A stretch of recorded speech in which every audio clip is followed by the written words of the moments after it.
अस्सलामुअलैकुम नाजरीन, आप देख रहे हैं पीटीएन न्यूज और मैं हूं आपकी होस्ट कुरातुलैन। शामिल करते हैं आज की अहम खबरें। वजीर आला मरियम नवाज का पंजाब में कचरा ठिकाने लगाने का जदीद मंसूबा। लाहौर। वजीर आला पंजाब मरियम नवाज शरीफ ने सूबे में कचरा जमा करने के लिए रंगदार कूड़ेदान इस्तेमाल करने का हुक्म दे दिया। पहले मरहले में smart waste management process Punjab भर के सरकारी और निजी तालीमी इदारों में नाफिज करने की मंजूरी दे दी गई।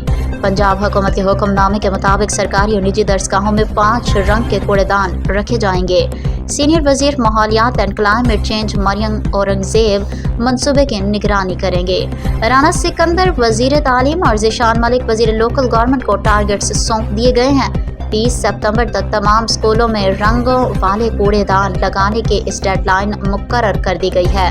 इस हवाले से 1 अक्टूबर से मुआयना शुरू होगा और रंगदार कूड़ेदान ना रखने पर जुर्माने होंगे। अलग अलग रंग के कचरे के डब्बों में अलग अलग किस्म का कूड़ा करकट जमा किया जाएगा।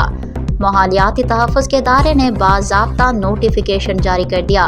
पीले रंग के डब्बों में कागज़ और रद्दी जमा की जाएगी।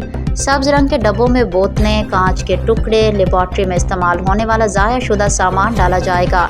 न्यूज स्टूडियो से फिलवक्त के लिए इतना ही। मज़ीद खबरों और अपडेट से बाखबर रहने के लिए देखते रहें पीटीएन न्यूज।